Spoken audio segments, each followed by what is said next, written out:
hour 2 of my Cinco de Mayo fiesta, virtual fiesta, because we're all at home and we ain't got shit to do because we're in quarantine. I've got a mango margarita. My next guest is going to be George from the Voodoo Glow Skulls. I'm very excited.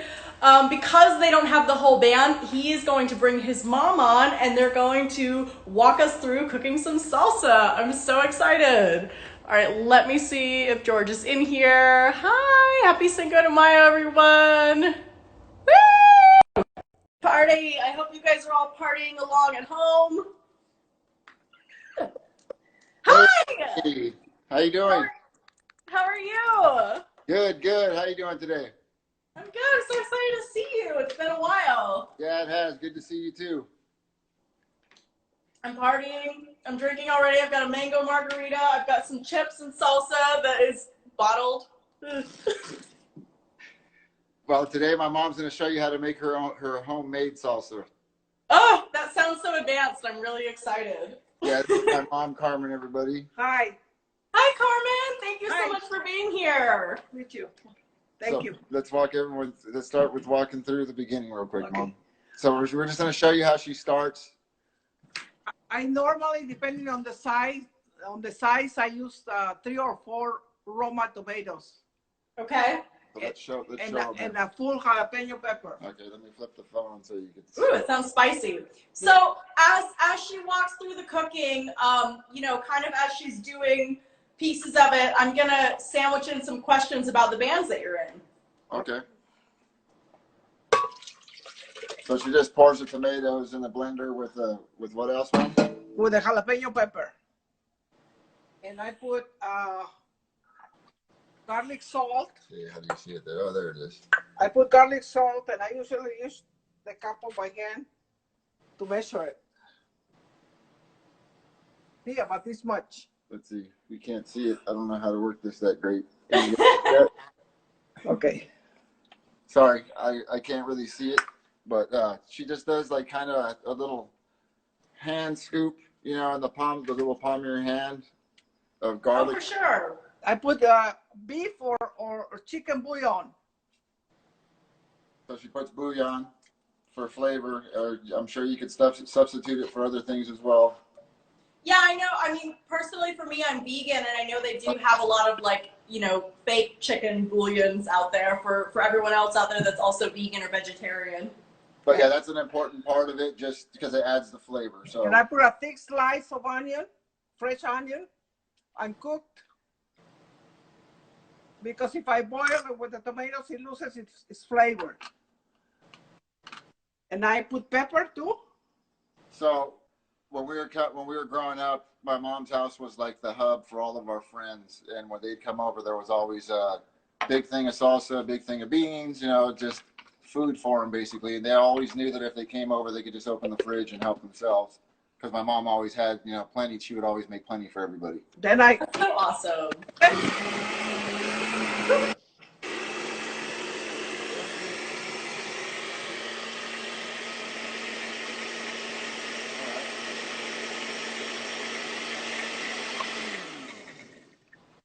And there it is.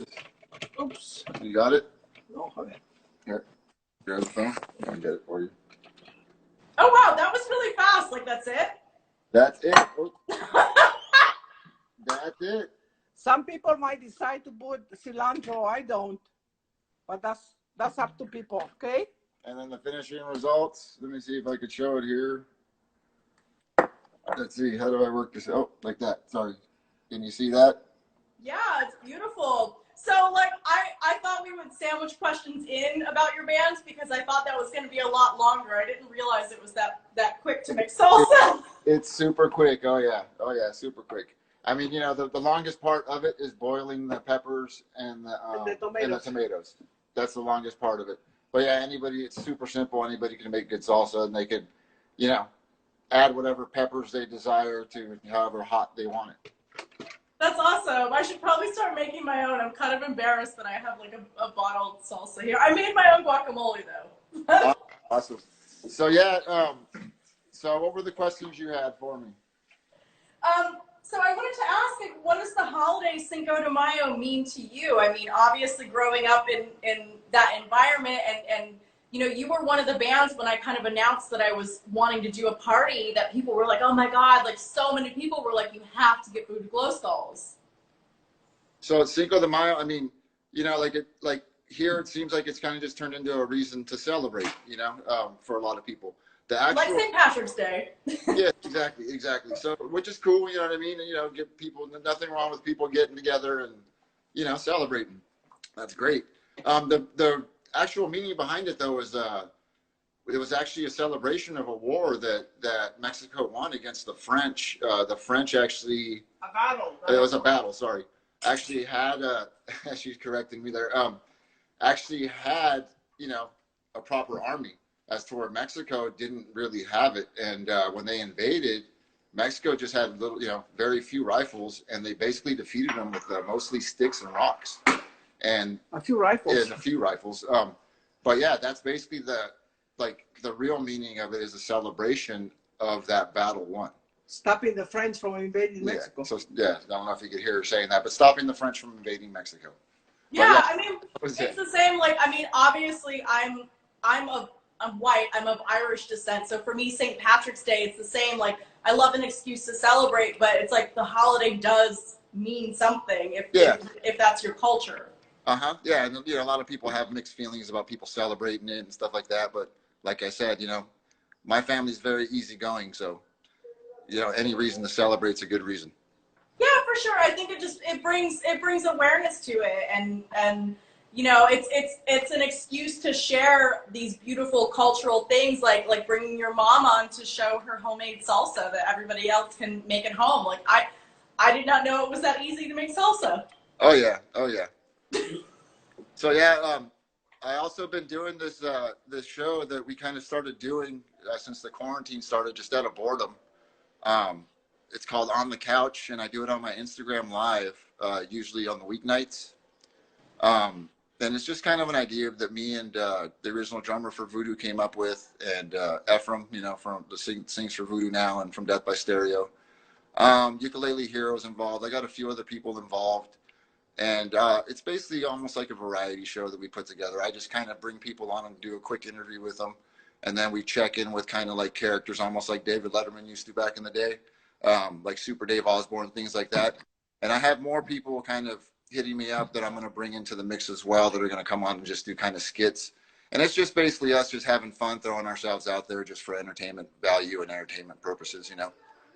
Yeah, for sure. I've seen that. Like, your On the Couch segment is really cool. Like, obviously everybody's just stuck at home, and this is a time when all artists are kind of out of work, you know, from what your traditional work is. So for you, with starting that, like, is this your first time ever hosting something, and what were some of the challenges that you faced, like, starting that?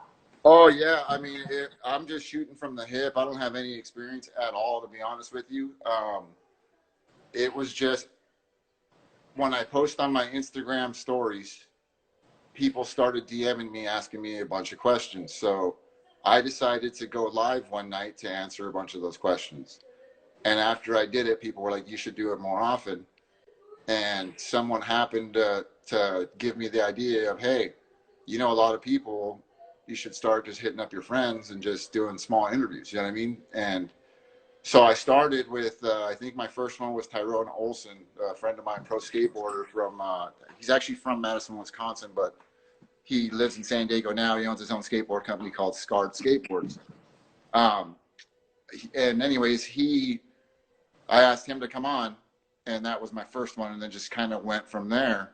After that, I got Rick Thorin. I had Jimbo Wallace from Reverend Horton Heat.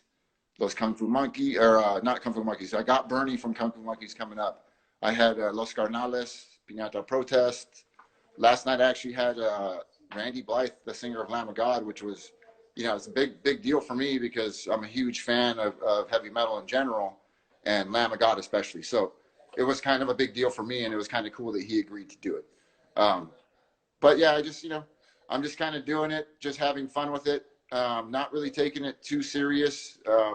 Again, we're just kind of shooting from the hip, just kind of throwing ourselves out there. some of the guys that call in and do the skits, you know, it's just for comedy purposes, you know, not really to be taken serious.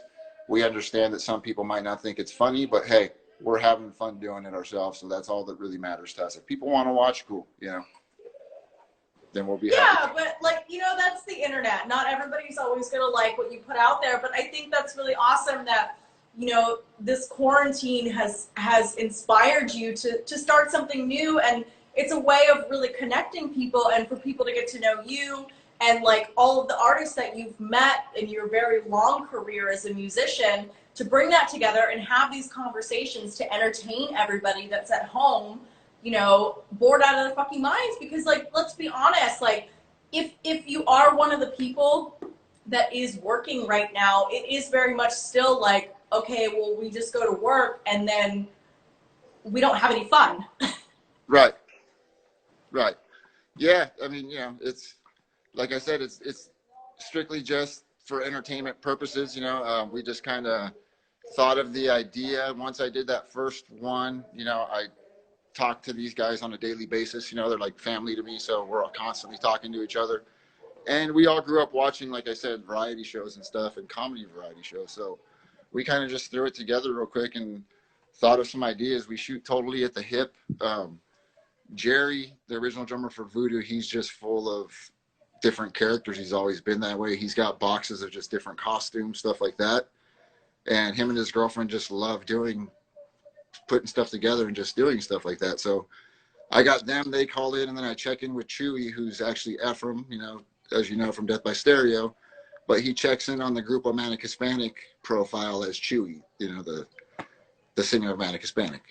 That's so funny. Yeah, we'll have Ephraim on later today. Right. For the holiday, obviously, like a lot of your bands were requested because it's appropriate for the holiday. Of course. So speaking of your band, Voodoo Glow Skulls, you have been doing a bunch of merch raffles. Can you talk about like how that works and how people can participate if they'd like to? Yeah, for sure. So what we've been doing is, as you know, we had some shows that were booked, and the way we do things is, you know, we constantly have our merch, you know, store up at Big Cartel. You know, you guys can check it out, voodooglowskulls.bigcartel.com. So we constantly have merch up, but when we have shows coming up, let's say like a line of shows coming, then we order merch, you know, to get the merch up for those shows, because obviously, you know, we're going to sell more at the shows. So this time we did that, and then all you know, COVID-19 hit and all our shows got postponed just like everybody else's. So I just kind of brainstormed one night, because my buddy Greg Hanna is actually one of the bass players that was in the Dickies for a while. He's the one that used to wear the bear suit. He's a custom Hot Wheels builder, like custom little die-cast cars. He's the one that gave me the idea. You guys could go follow him at GH Customs if you want to check out some of his work. He does raffles as well, and what he does, let me show you some of his work here. He does these custom little cars. Like, here's one of them here, and I'll show you a couple more. And he does the raffles for $5 a spot. And those are awesome. Those are really cool. And, you know, he completely customizes them, paints them, changes the stance, the wheels, does all kinds of stuff to them. And anyways, that's where I got the idea from it, was from Greg, doing his raffles for his cars. And it just kind of got me thinking, like, man, he was like, you should try doing that with some of your guys' merch. So then that's when I was like, you know what? He's right. I should. So I started doing it. And it's real easy. I post a picture, you know, like we've started getting into vintage stuff that we've had just stored for years. So today's raffle includes a shirt, a vintage Voodoo shirt. I think, you know, it's just one size, you know what I mean? But it's mostly just to have it for keepsake, for memorabilia's sake, maybe a wall hanger or something like that. But we have a Baile de los Locos they're like the wrestler t-shirt, which is kind of rare. And then the embroidered patch that came with it for that tour is for the Baile de los Locos tour. We just have a bunch of stuff like that we've been throwing in. Vintage posters, limited posters from shows that we've picked up throughout the years, you know, on the road. I even have like a Descendants poster that I'm going to throw in one of them. You know what I mean? Because I don't have room to hang it necessarily. I got it from a promoter, you know, like Yeah. they were coming through with Less Than Jake, I believe, and the promoter happened to be the promoter doing their show and had the stack of posters already, so he gave me one. So I got stuff like that I'm going to be throwing in the raffles just because, you know, somebody out there is going to want it, and it's kind of cool. Instead of it just collecting dust somewhere in a box at my house, I'd rather somebody have it and be able to hang it on their wall. You know what I mean? Well, yeah, and you know what? For that, it's like people can get this vintage memorabilia that would go for hundreds of dollars on eBay for potentially $5 because your raffles are all $5. And at the same time, even if you don't win the raffle and you spent your $5, you're supporting you guys as a band who are currently out of work. You're out of pocket for all of the merch that you bought. Yeah, and it gives somebody a chance to actually win a lot more than $5 worth of stuff too. Exactly. Like, I mean, some of that stuff is literally hundreds of dollars. Like, I've had friends over the years gift me vintage, you know, stuff like you're talking about, like vintage tour posters, like stuff that's very, very limited run. And it's just a really cool idea, and it's a way to support the bands. Yeah, I've been talking to a few other bands about it, you know, just trying to give them the idea because, you know, if, like I said, it's giving somebody a chance to win something for possibly $5. It's helping the band. And believe it or not, they've been DMing me saying, man, thanks for doing these. It gives me something to do every night, something to look forward to. Because what I do is I go live every night and do the raffle on my live story once the raffle closes up. Because how it works is you claim your spot in the comments, and then we go through the comments and go in order as people claim their spots. It's kind of hectic because some people will try and pick the same number, not knowing that it's been taken already. So we have to sit there literally and just scramble to message people, and then we, you know, start DMing them for the payment because they do it on PayPal, and then we have to change the post so other people see that those spots are claimed. So it's a lot of work, you know, while it's going on, but it's definitely, you know, it's fun and worth it. You know what I mean? And like I said, now I've got interaction, you know, with fans every night. You know what I mean? Like they could interact with the band. They see the raffle, you know, they could enter the raffle. If not, they could just hang in the wings and watch it go down. And then as soon as all the payments go through and it's full, I usually post up on my story when I'm going live. I'll say, hey, going live in 10 or 15 minutes. I message everybody that entered, and then I'll go live and do the actual draw live. And so where can people enter the raffle if they want to? On the Voodoo Glow Skulls page or on your page? It's actually on my page, Jorge VOODOO, so JORGE VOODOO, and I post them every day. I'll do a teaser of what it's gonna be. I turn the comments off because that's where people will claim their spot, and then at 8 o'clock, I repost it with the comments on, and that's basically starting the raffle. Awesome. So everyone go check that out. Check out Jorge VOODOO.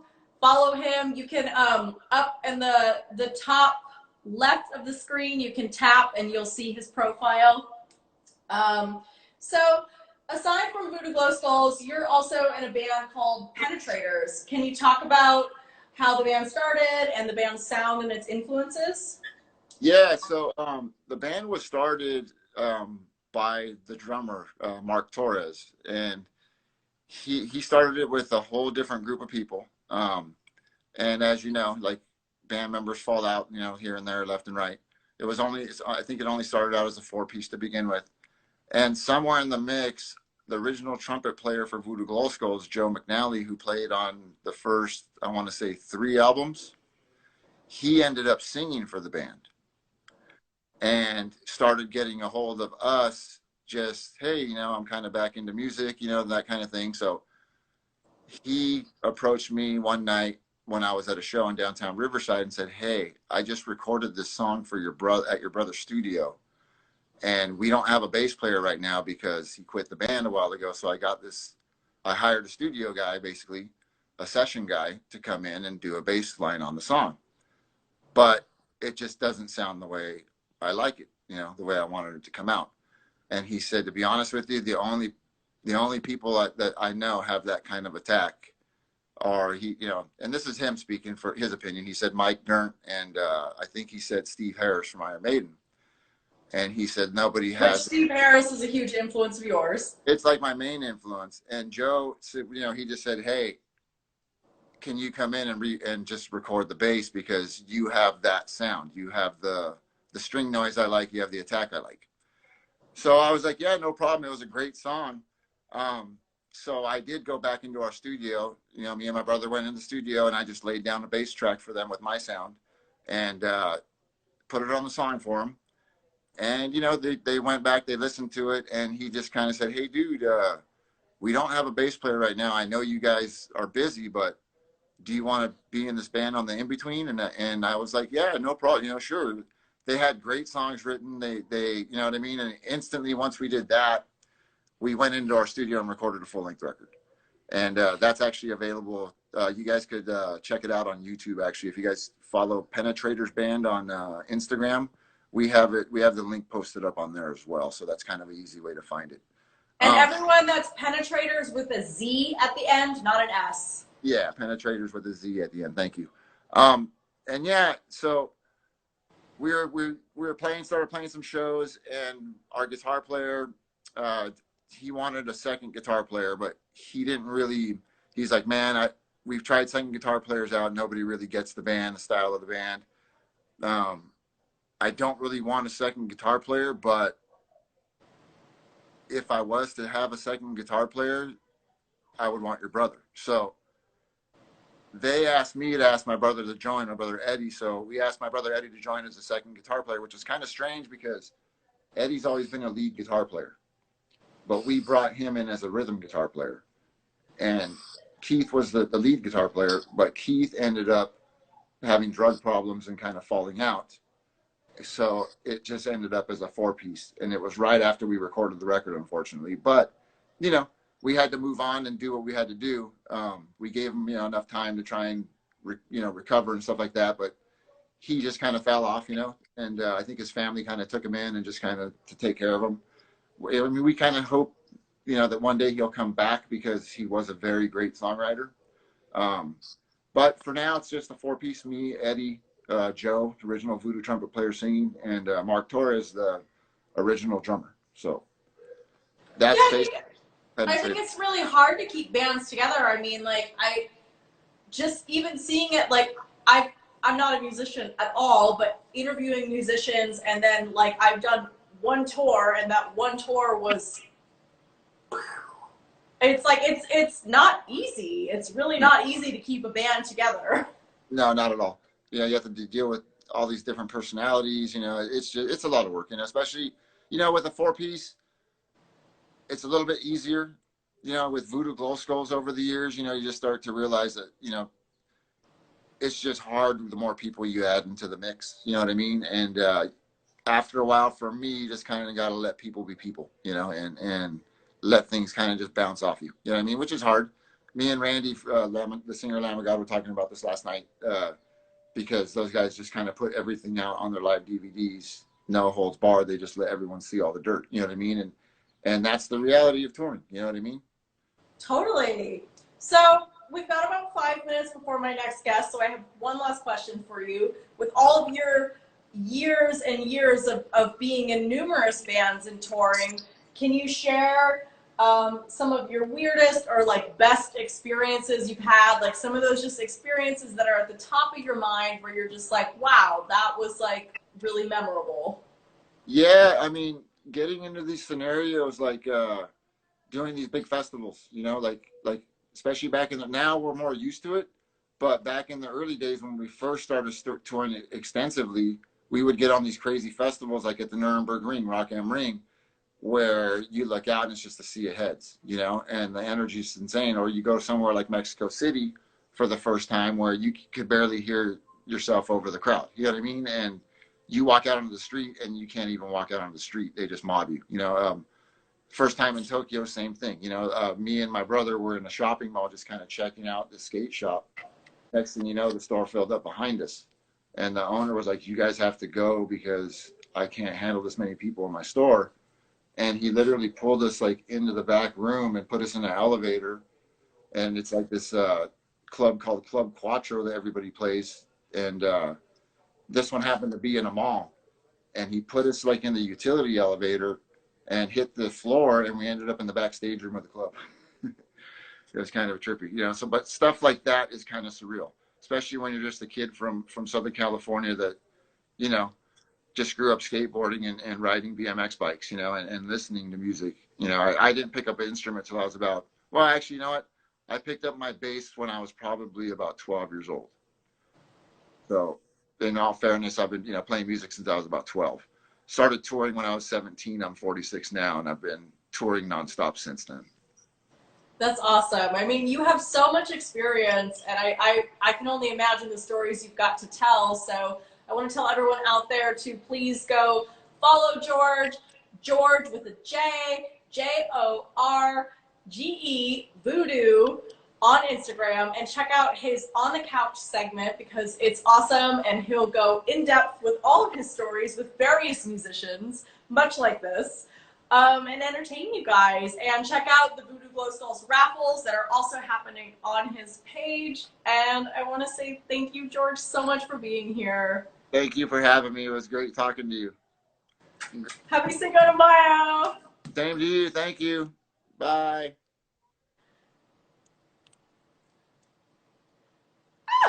That was so fun. Are you guys ready for the next guest? My next guest is going to be Zach from the band Pears and his new band, BANDAID BRIGADE. Yes. Yay! Happy Cinco de Mayo, everyone. This is fun. This is fun. Just, you know, it's the most fun we can have in these times. Let's see if Zach's here.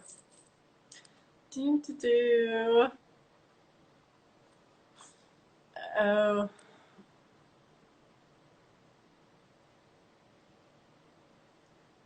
So we're a bit early. That feature ended about 2 minutes early, so it looks like Zach's not in the room yet. Oh, hi, MJ. You're here.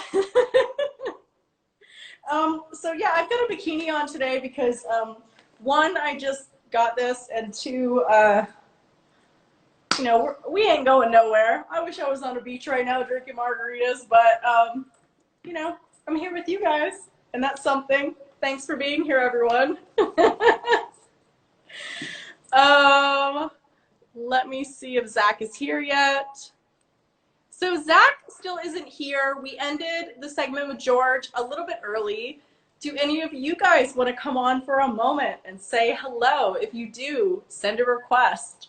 Send a request and come be in this live video and say hello. While we wait. Happy Cinco de Mayo, everyone. Woo! I wish I was on a beach partying, but I'm in my living room partying with you guys virtually. What is this weird world that we're living in? Oh, somebody just requested. All right. Who are we bringing on to say hello while we wait for Zach? Hi! Hello. How are you? What's your name? How you doing? Duncan Evans. Duncan Evans, Leeds, where do you UK. live? Leeds, UK. Oh, wow. How are you doing? Thank you so much for being here. It's all right. It's all right. It's good.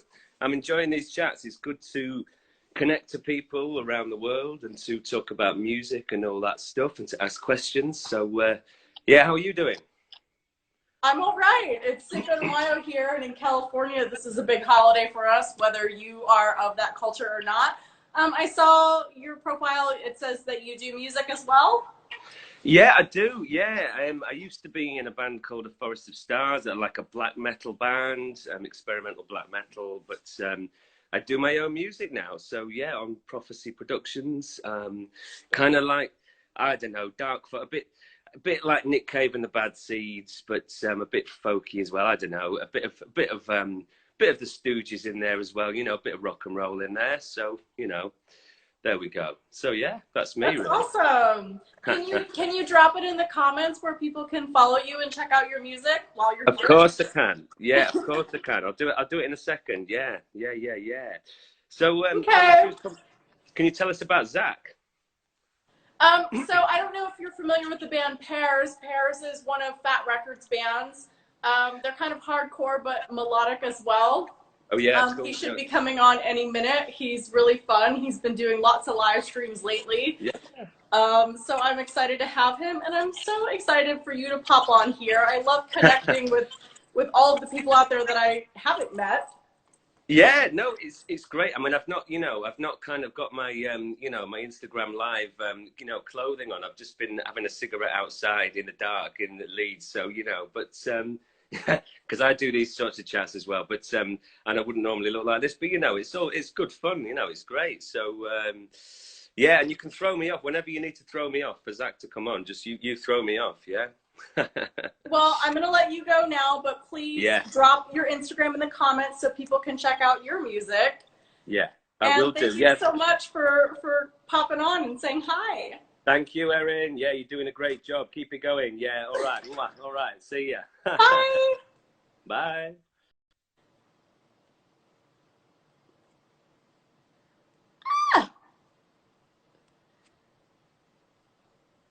Oops. Okay. That was so fun. Oh, I love meeting you guys. All right, we're connecting with Zach. Hi. How you doing? I'm good. I'm partying. Yeah, fucking. Well, that's what happened. So I joined the room at like 3:45, and I saw you take a sip of a drink, and I was like, I don't have drinks, and so I ran to the gas station, and but I made it. I made it. Woo! Yeah. This is my second drink in, so I'm starting to feel a little buzzed. Perfect. That's exactly where you need to be able to put up with me, or so people tell me. No, so I'll do a little plug here. I have my Liquid Death mountain water to calm the fuck down in this. Cool. I'm so happy you're here. Yay! I know, me too. And this was such a great excuse to not be drunk already. Like, I've had a couple of drinks, but yeah, I'm sober. I've had a couple of drinks, but yeah, I'm sober. Okay. Yeah. So what's happening? Like, how is life? Where are you right now? I live in LA. I live in Hollywood. And for everyone out there that doesn't know, you live in New Orleans, yeah? Yes. That's why I'm sweating like a pig right now, because I just came in from outside. Oh my God, yeah, because it's really humid there. Like, I'm originally from Florida, which is also very humid and disgusting. Yeah, fuck yeah. I love Florida too. But yeah, it's like walking into somebody's mouth when you go outside, Yeah, it's gross. It's really gross. I have like fake sweat today. I put on like a fuck ton of body oil to just look like glossy. I was gonna ask you, like, did you oil up? Have you been like pumping iron? You just came from. I oiled up because I'm debuting one of my new bikinis that will go nowhere except for my living room today. So wonderful. Wonderful. I actually, when I came in the room initially, I was like, fuck, I wish I had the same outfit. That would be incredible for me to just show up and be wearing exactly the same top. I don't have it. So let's jump into our questions aside from the bullshitting. Sure. So you actually just released a new Pears full-length album at the end of March. Can you talk about the creative process of making this album? It was the most fun I've had making a Pears record so far, which I know is like a pretty like standard cliche thing that like everybody in any band has ever said about their most recent work. But it really was fun. I mean, Green Star, I'm on record as saying that record was not fun to make. This one was really fun. A lot because we did a lot of writing in the studio and kind of were able to be creative on the fly, leaving ourselves less time to really overthink shit, I think. Which we did, like, we leaned really hard into that Go to Prison, our first record. I think we spent like 3 weeks being a band and then recorded that album. So this was like a happy medium of working hard, but not working too hard. Yeah. Yeah, I saw like you had posted when it released, you were like, oh my God, this is like the best thing we've ever done. And I can say that when I was getting ready today, I was listening to the new record on Spotify. Everyone go stream it. And it's great. It's a really, really, really great record. Thank you very much. Yeah, I had a lot of fun making it, and I did the thing that I had done for the BANDAID Brigade record, which was released a couple months prior, which is like did all the lyrics just in the studio. So that's a lot of fun because I mean for the same reasons. Like I don't have time to overthink shit and like second guess it. And usually, I mean, your instinct leads you properly, you know. And if you have too much time, yeah, I mean, you can really you could work on anything forever. You have to stop sometime. Yeah. No, for sure. I mean, I think like as artists, we always want to be perfectionists, but you have to realize it's also just a growing process, and that's a reflection of you at that moment. Sure, right. And I mean, that's super, super important. I feel like one of the biggest things is individually as artists, like you'll never be your heroes and you'll always want to be your heroes, but you are somebody's hero if you're true to yourself, you know? So I feel like you can never fully appreciate your own work, and that's just how it is. For sure. So how did you come up with the band name Pears? I mean, like when you see Pears live and when you hear Pears music, it doesn't sound anything like what you would think it would sound like. Like Pears is such a weird fucking band name. Yeah. That was the first of many inside jokes that the band has written, but that actually came from weird bad mushroom trips, where like in a good mushroom trip once, me and Eric Goodyear, before he was ever in the band, before the band existed, we were tripping on mushrooms, and I was like holding up a bunch of bananas in the air. And we were like, it's like we're orbiting the bananas. It's like and Eric, I think, called it the banana sphere. And we decided that was a beautiful place where everything was lovely. There's no pain or suffering. And then I had a really awful trip. And when I was finally, I mean, I swear I thought I was dying. I thought I had never, or my existence would be wiped off the record, so I never would have existed in the first place. So many things. And I was just like being led by my angel of death, having to think about all the people I'd wronged, all the things I had said that I wish I hadn't, and vice versa. And then when I was finally coming out of that trip, Eric was sitting there and he was like, dude, you didn't go to the fucking banana sphere, man. You went to the pear sphere. That fruit sucks. And so we started calling shit pears. Like if something sucks, be like, fuck, that's pears, dude. And yeah, that's where the name came from. Really long-winded story for a really stupid band name. We were almost called Cum 41, so it could have been worse. No, I think Pears is better because it sparks intrigue of like pears. Yeah, right. It's not even like a cool fruit. It's not even like a fucking guava or like a mango or something. It's a fucking pear. Do you ever get that fucking guava nectar in a can? No. It's so fucking good. And I've actually never made a drink with it, and I really should. Huh. Anyway.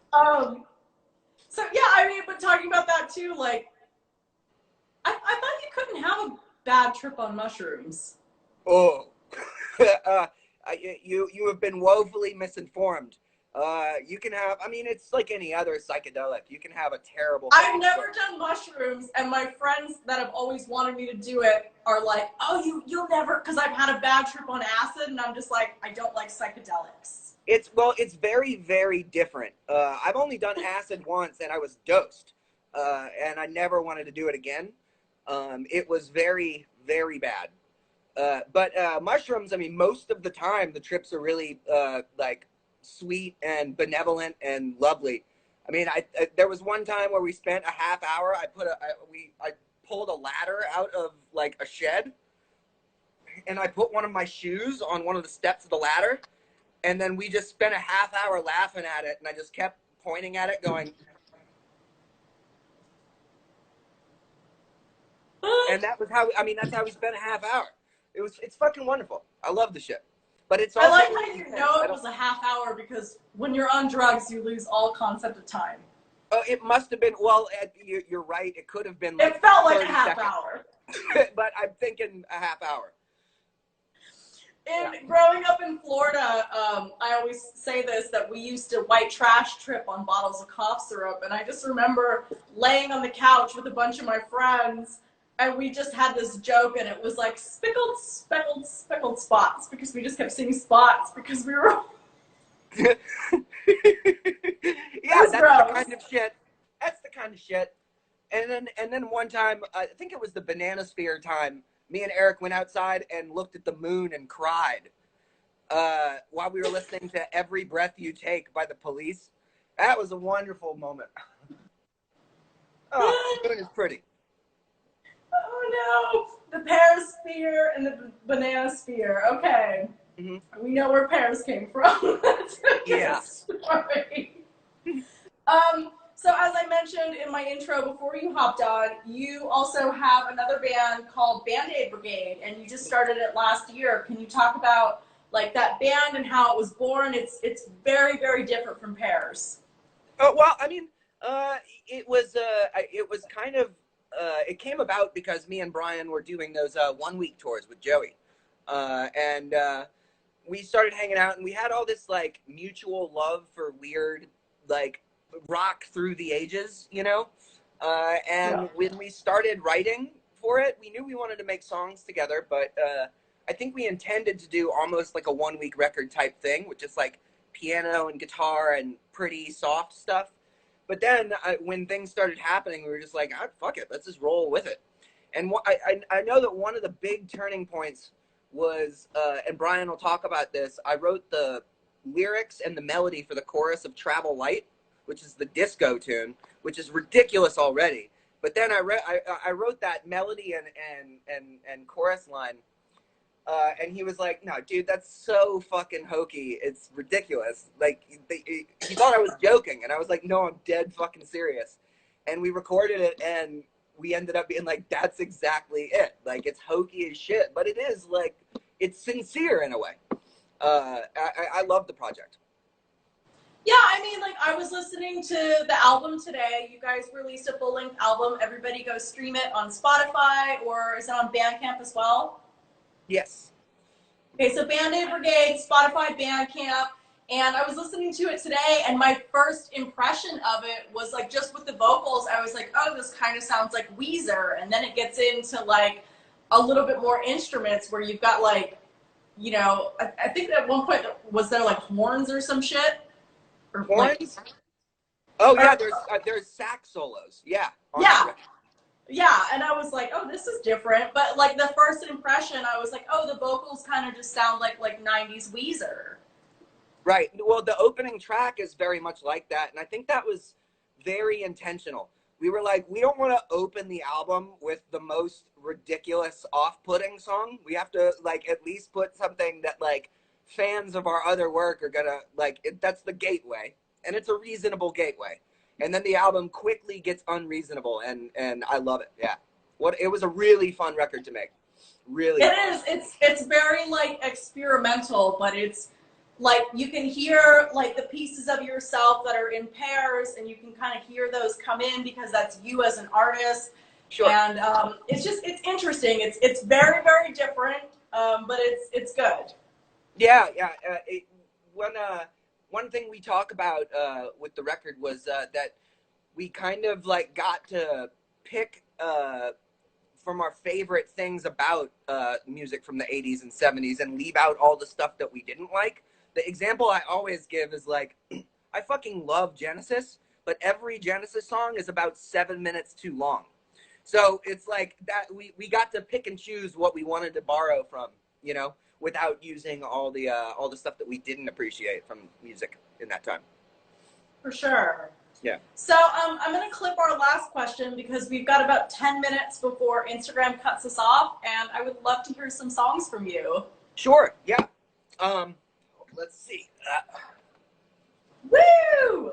So everyone out there, if you want to tip Zach for his music playing, his Venmo is behind you. Yes. Yeah. Yeah, feel free.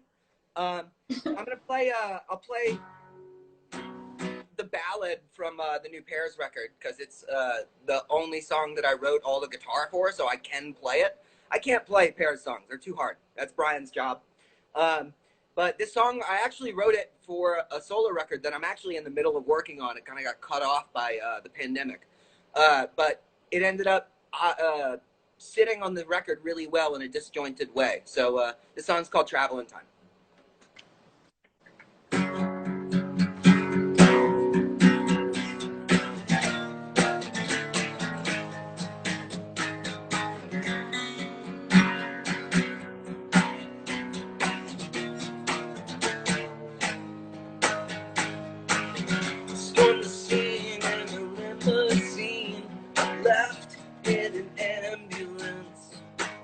I was sitting pretty till I prayed to the city, and I never stood a chance. Held as tight as I could stand till I traveling time, traveling time, traveling time.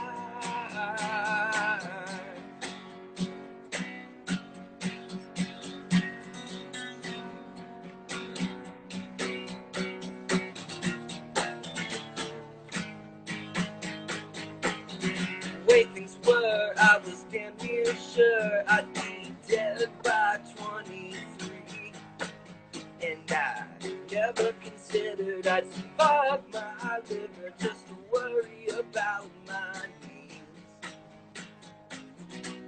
Sticks and stones might break my bones, but time undoes us all.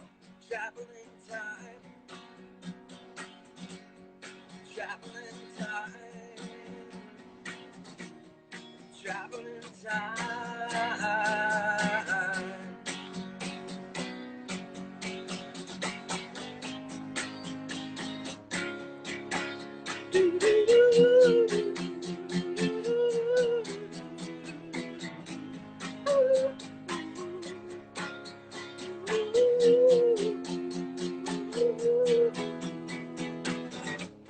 The truth is lava,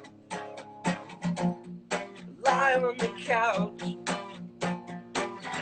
Gotta get some shut eye somehow. Still, it's colder now.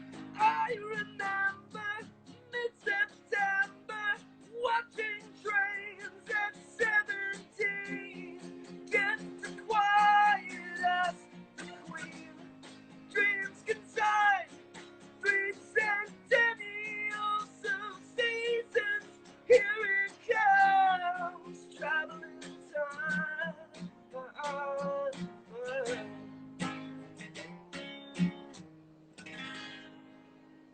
Woo! All right. Come on.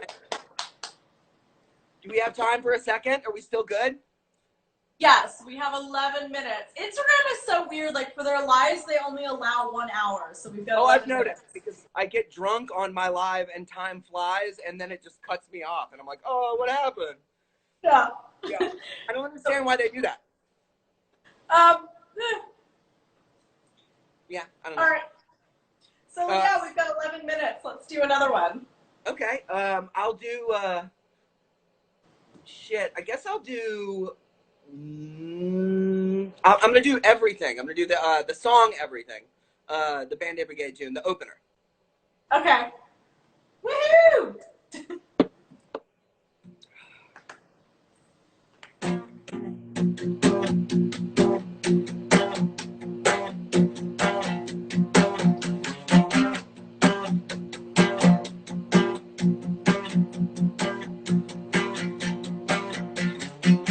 Sit back, relax. I got a trick for you. I'm calling out since stay on sick for you. We'll go for broke on open dividends and walk on needles for our junkie friends. Stay hypnotized. Don't realize you what you have in time. Disseminate a Bridget. You haven't what you have in time. Ooh, haven't what you have in time.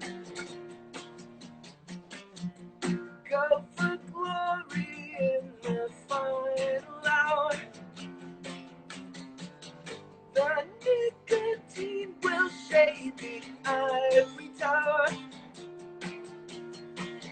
Just lumped in circles on the median. All spots are blinded to the shape you're in. Stay hypnotized. Don't realize you haven't what you have in time. Disseminate a Bridget. You haven't what you have in time. Ooh, haven't what you have in time.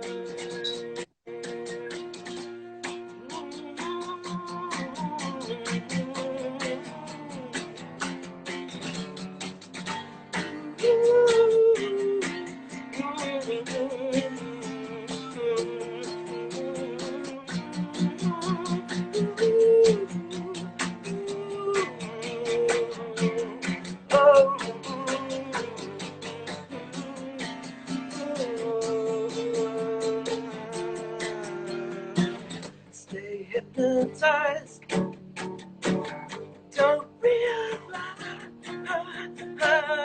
you haven't what you have in time. Disseminate a Bridget. You haven't what you have in time. Everything you lose, everything. You haven't what you have in time. You lose everything. You haven't what you have in time. You haven't what you have.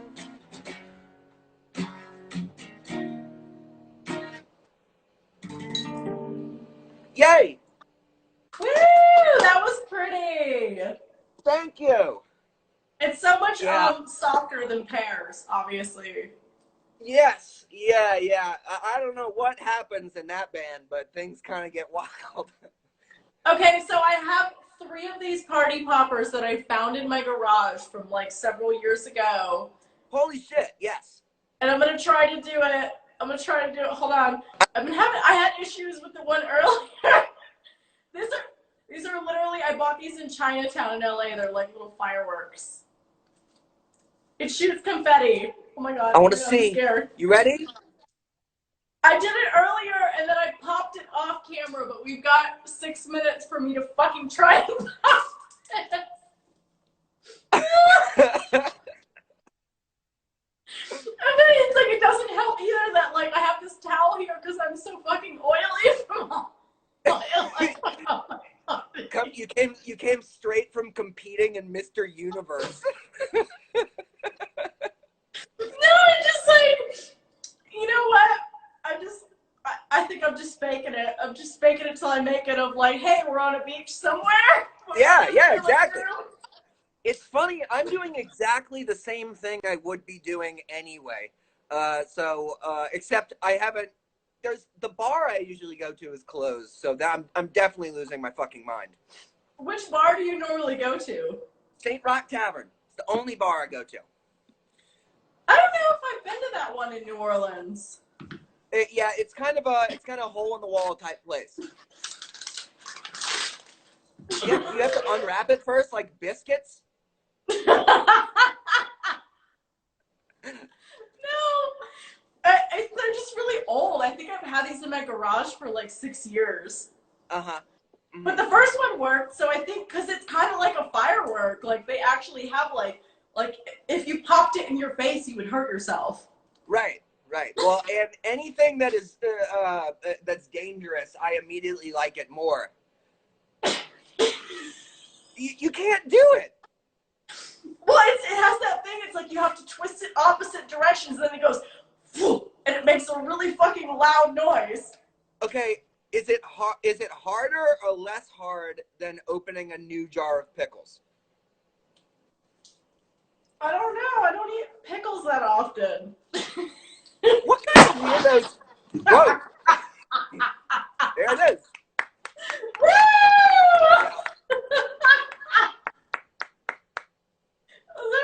God, I'm making such a mess in my living room right now. That's your living room? You know what's funny? I'm going to tell you something. Are those curtains behind you? Those curtains have a distinctly motel feel to them. I feel like you're sitting in a motel right now.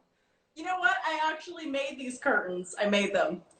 Really? I mean, I love them. I love the way motels feel, but it distinctly feels like you're... Well, like, it feels like a New Orleans motel because this is like what everything looks like in New Orleans. Well, no, it seems like a cheap Vegas motel. That's what I keep thinking. How dare you? Oh my God. No, I mean, I love that aesthetic. You don't like that aesthetic? No, it doesn't. I don't have any carpet, and it doesn't stink like old cigarettes and carpet fragrance. I don't know that. I can only see from the waist up, first of all, and second of all, I can't. They haven't invented the smell app for live Instagram yet, which I'm really glad you can't smell what it's like over here.